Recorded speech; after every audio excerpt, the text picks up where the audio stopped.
Hi guys, hope you're having a good day today. So after two savory recipes, I think it's time to cook something sweet, especially in time for Easter. So we thought we'll do our favorite desserts, Feijoa Crumble.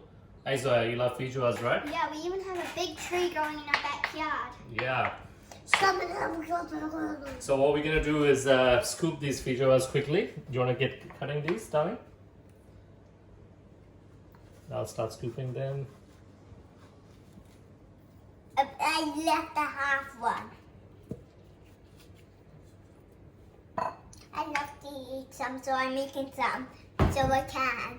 So if you can't find Feijoas at this stage, you can do half apple and half pear, so like 500 grams of each, and keep it nice and chunky. So once the crumble is cooked, you get a nice texture going. If you're gonna use pear and apple, just make sure you peel them and core them. Finish the feijoas, and now it's time to put the lovely golden syrup in. So yeah, what we're gonna do is, do you wanna go?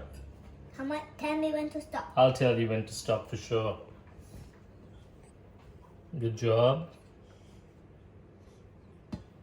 So you can use a baking tray or a nice casserole dish. So once you've scooped up the feijoas and before making the crumble, we get the oven on traditional bake at 180 degrees. So now it's time to make the crumble base. So we got some baking flour, coconut, oats, brown sugar, allspice and butter. So let's put everything in there together. Good job. Great. I'll do the last one. And that's allspice.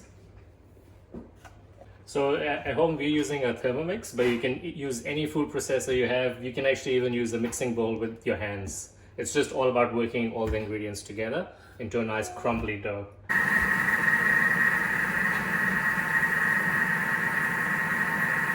Alright, so we blitz that for about 2 to 3 minutes so it's nice and crumbly.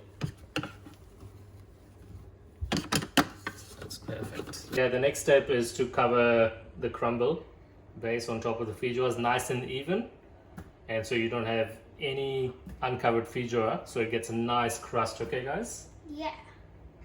Next, we put it in the oven. It's nice and hot for between 30 to 40 minutes until you get a nice golden crust on it. Alright, we have the feijoa crumble out. What do you think? I think it looks delicious. You don't want it, right? Look at your I do like it. Yeah. So there's few options to serve this crumble. You can have it by itself, absolutely. Or you could have it with vanilla ice cream. Yeah. Or you can have it with creme fraiche, mascarpone, or however you're gonna have it, you know. Yeah. So we're gonna put a little bit of caster sugar just to sweeten it up slightly. And then give it a nice mix. A little bit of vanilla. You can do vanilla beans or vanilla syrup, whatever you have. If you don't have it, that's fine too. What about we put some macadamias in? You can put macadamia, for sure. Gonna put a little bit of this mascarpone on top. So it gives it a nice richness, creaminess. So it's not too dry. Yeah. And then we got some of these freeze-dried mandarins from New World. But you can just use fresh mandarins or oranges or any fruit that works well with feijoa. Enjoy guys. Thank you.